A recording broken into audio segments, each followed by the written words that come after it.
experienced in your youth, we want to encourage you to readdress that, heal that, find somebody to assist you with resolving that. We also want to share with you any best practices we might have about keeping yourself healthy. These are very unusual, unconventional times, uncertain times, and any tools, tips that we have that might assist you in having the best mental health possible and the best lives possible. My guest today is Andrew McKenzie. Andrew McKenzie is a talented practitioner in the neurosequential model. Andrew, tell us about that. Thanks, Alan. Thanks for having me. Yeah, so I'm a clinical counselor on Vancouver Island in British Columbia, and I practice several modalities, but the main one that I've been grounded in for quite a long time and that I base pretty much all of my practice on is a neurosequential model, which is Dr. Bruce Perry's model, senior fellow at the Child Trauma Academy and Neurosequential Network down in the States. And there's so many things we could say about the model, and there are a lot of really helpful core concepts in working with people of all age ranges who have experienced early life adversity, and how to approach kind of therapeutic kind of avenues with people who have experienced adverse childhood experiences, as you're saying. And I've worked with kids in the school system for 14 years. I worked one-on-one with kids in the school system as an educational assistant before I was, years before I was a clinical counselor, and worked with the kids that in our school you would call the at-risk kids. And it's really interesting how the understanding of what it was that these kids were really challenged with changed so much over the 14 years that I was in the school system. That's a whole other tangent I could go off on. But so working with a lot of these kids, really youth, and then or actually kids all the way from kindergarten up to middle school kids. And then as I got into this clinical work as a counselor, I work with a team on Vancouver Island here called Pathways to Healing Partnership. We're part of the Child Development Association here in the Comox Valley. And we've gone through a few manifestations, but for the last little while, we've really found our place in supporting vulnerable moms who are pregnant in the perinatal period. So at any time during pregnancy and usually up until around the first year postnatal. And these are moms who pretty much, across the board, there's been a history of some sort of trauma or early life adversity. Often substance use may be a factor, or kind of underlying mental health challenges. And so we really focus our work on supporting these moms during this time, because one thing that really is the most critical thing if we want to support the development of the children is supporting the ability of the parents to be the parents that they want to be. And that's something that's really lacking, and there are a lot of barriers to that in our systems, in our society.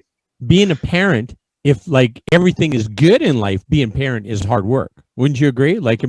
So then if you got all kinds of challenges in terms of, you're stressed out, you're not able to learn, relationships are hard to deal with, you've got maybe substance abuse disorders or other pre-existing health type things that are getting in the way of that, man, that makes that considerably harder, right? So yeah, I couldn't agree more on both of your points, sir. I agree, number one, that being a parent in any situation can be the most fulfilling, but it's the most challenging job in the world as well, and most likely because we care about doing that job so much.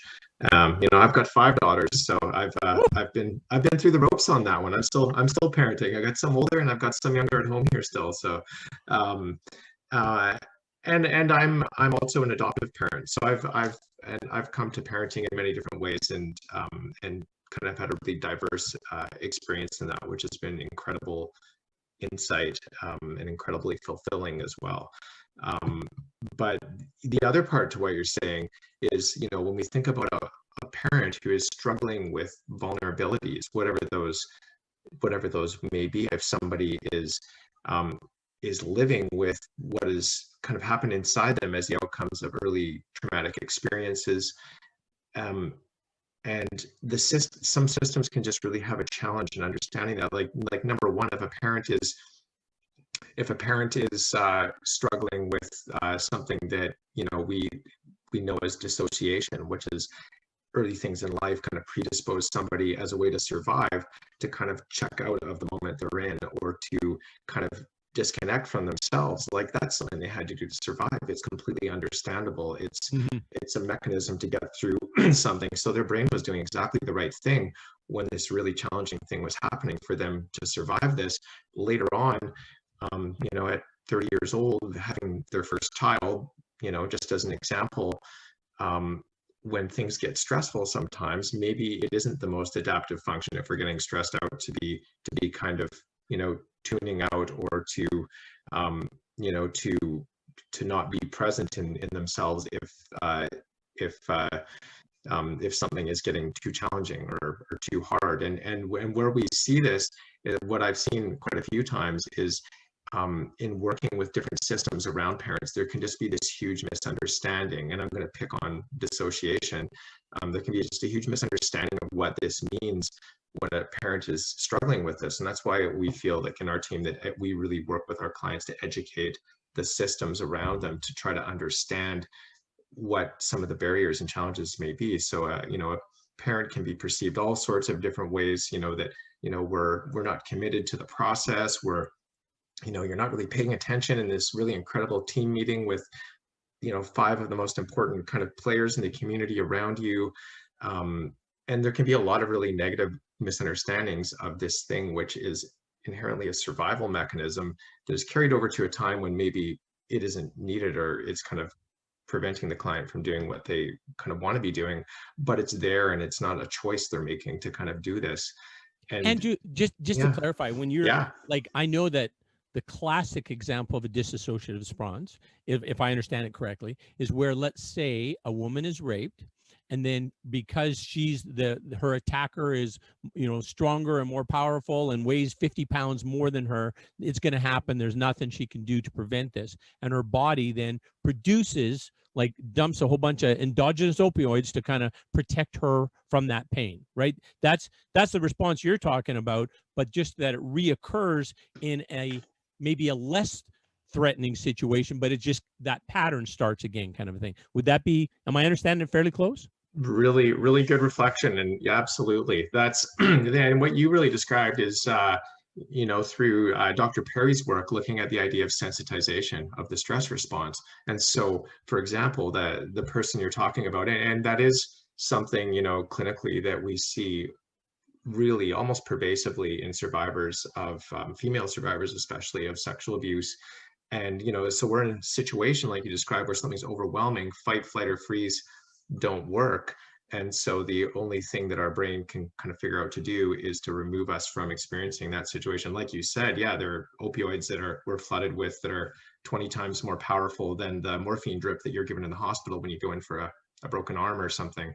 So if you can imagine somebody being in that place, there can be such a gross misunderstanding of somebody. Then that's to us, that's really one of the biggest disparities in understanding, is that there's a lot of interpretation of the challenges and the way these manifest in the parents as being willful and decisions they're making.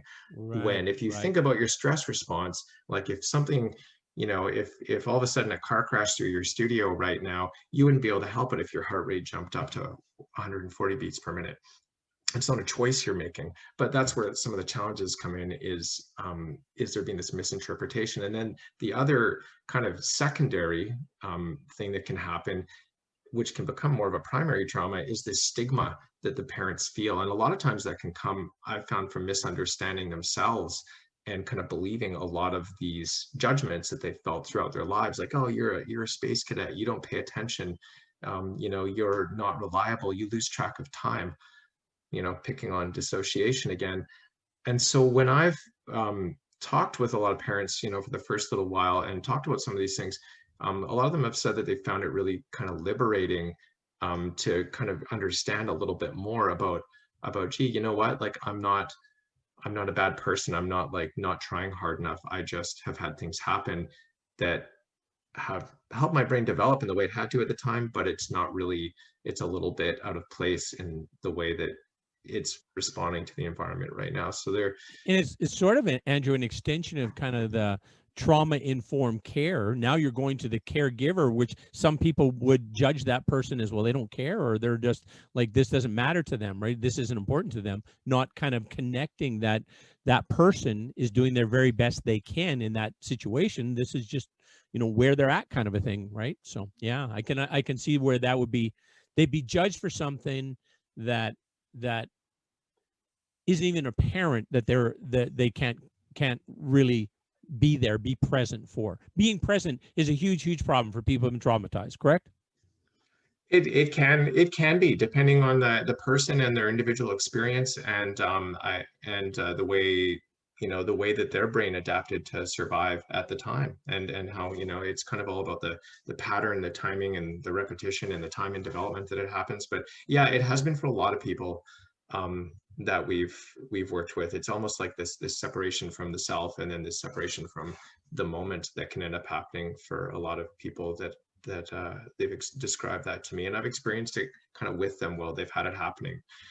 So yeah, and that stigma can be just such an ongoing battle. And to me, that, you said the idea of kind of trauma-informed care or understanding, we really feel like that's kind of the battle to wage, if you will, in a lot of the systems out there. And people are really excited and really willing and wanting to learn this, because they end up feeling more competent and able to provide care in the way that they want to in different systems. So Yeah. that's the exciting part of it. Yes, no kidding. The trauma-informed, oh, pardon me, no. The neurosequential model. Did you and I meet at the neurosequential model and wisdom of the elders that was with Shelley Spearchief and Dr. Bruce Perry? Is that where we met? Yeah, exactly. Yes. We met. We were chatting about some things on the side there. I think I was making some offhanded, well, offhanded sounds negative, but some on the side, physically on the side of the computer, comments about ways that we'd worked to kind of find these kind of like auxiliary healthy relationships for some of the youth that we were working with. And this is when our program did also work with, like, we've always worked with whole families. And so if there's a mom and baby we're working with, then, we do our work in a systems level. You can't just, take a 4-year-old kid and say, like, gee, it looks like you're struggling with ADHD. We're going to do this, that, and the other. No, like, you really need to look at what's going on in the family system. And so if there's a mom and baby, then we're working with the 2 10-year-olds or 12-year-olds or the 15-year-old that's there as well. So we have kind of, and another part of the neurosequential model is really looking at finding multiple attuned, responsive adults to be, and that's kind of, I like how that kind of coincides with the name of your show, like 1,000 ways to be a champion. Well, you kind of need to have like a tribe of people around any kid or any person to be able to provide these therapeutic experiences. And that's one of the other premises of the NMT, is that they happen throughout like a group of people. It's not just sitting in a room with, me as your counselor 1 hour a week necessarily, although that can be a great part of it. It's really with other people too.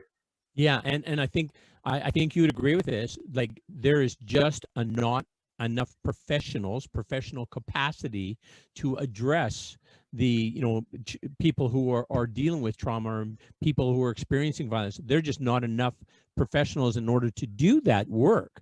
And I think that's what my hope is that to kind of backfill these relationship deficits that a lot of young people have, that a lot of kiddos have, that we can have just caring adults who have enough understanding that they can support, encourage, help, just listen, whatever it is, that they've got these steps that they can do that are going to be of value for those kiddos, and actually even, perhaps augment or accelerate any of professional services that they are in receipt of as well, right? That just to be able to, hey, you know what, there's this other caring adult who saw me, heard me, acknowledged me, encouraged me. That just those, even if it's a one-off, it has value. Would you agree?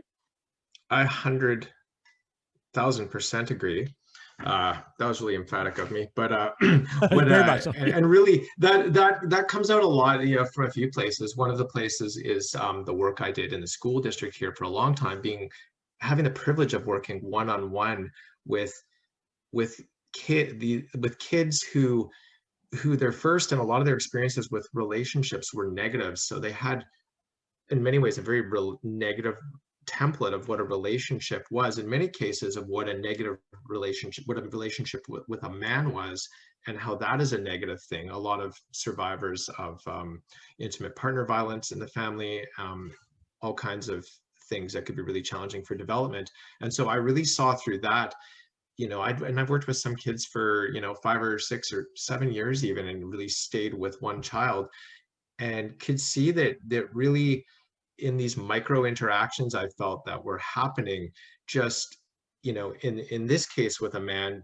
what I'm used to is that there might be somebody who would be irate or judgmental or non-accepting, but then in this case, in this micro interaction with, you know, another adult at the school, there's validation, there's acceptance, and there's a completely different experience. And so that's little by little in an ongoing way. I really saw that that's how the brain could change. And that's why the NMT was such a good match for me when it came along.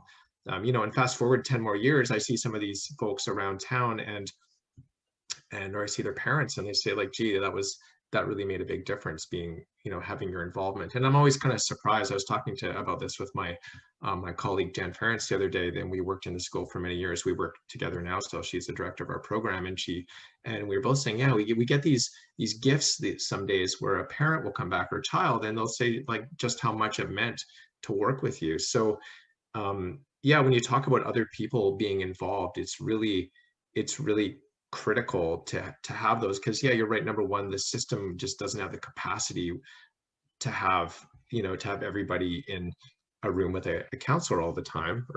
Exactly. And as you know, from that wisdom of the elders and Bruce Perry's discussion in there with Shelley Spearchief, the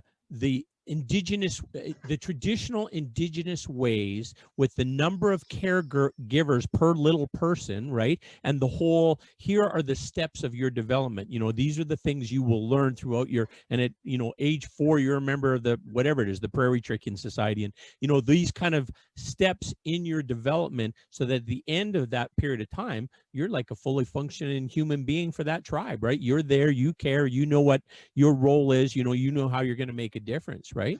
And I mean, that doesn't exist. I know, I understand that, but I think that we can simulate some of that by creating other activities that other caring adults have some capacity, some time, some energy to participate. So I'm trying to find ways and trying to find people who want to do that. I'll be one, but I want to find a whole bunch of other people that say, oh, here's how I can make a difference. I understand this. I can make a difference here in this child's life, right? So that's kind of, as an example, we started a thing called Rotary Ready, Set, Drive. All right. All it is helping kids study so that when they write their driver's test, they can pass it. So the value in it, though, I think, is that, okay, we are assisting those kids. We are adults who they're going to know, okay, well, you know, here's somebody who cares about my future and they want to spend a little bit of time with me to make this happen. Great. If they are successful, which they will be, we're certainly hoping, well, then they're going to have more opportunities in their life. They're going to have employment opportunities. They're going to have social opportunities. If they, you know, get a driver's license, even if they can't afford a car, just having a driver's license is an asset, right?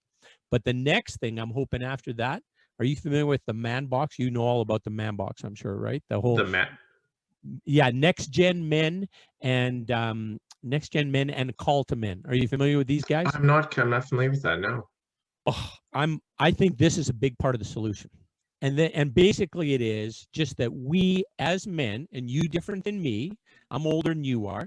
So, but we were conditioned to have thoughts about females, and the thoughts kind of earlier on, like the farther back you go, the more entrenched this is. Now it's perhaps less so, but it's still there. The fundamental things are women are somehow less, women are somewhat property, and women are sexual objects. Those kind of 3 things that are a part of the Man Box. And the other part of the Man Box is men don't ask for help.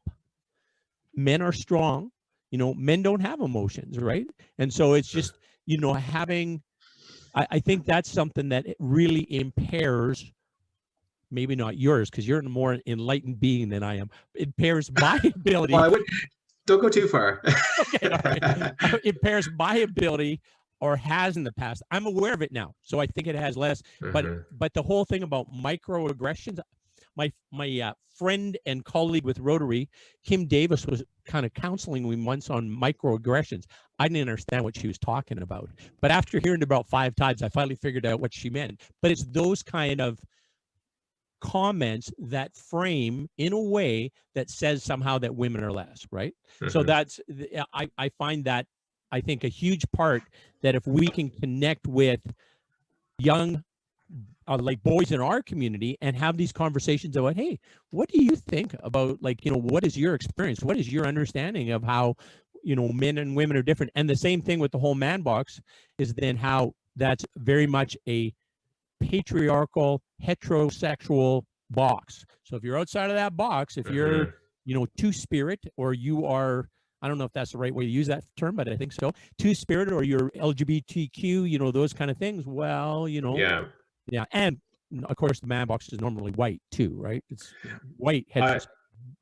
I think you raised a lot of good points there, and come to think of it, I think I may have heard the term man box in a meeting I was at a few weeks ago, which is around, I actually run a group for dads here on Vancouver Island as one of the parts of our program. And yeah, a lot of conversation reflectively comes up around these kind of preconditioned societal expectations of us as men, and there's the expectations of us, and then there's that which we embody as well, that you bring up, and that which we're kind of carrying forward multi-generationally with regard to our inner sort of template about what we think femininity or womanhood is,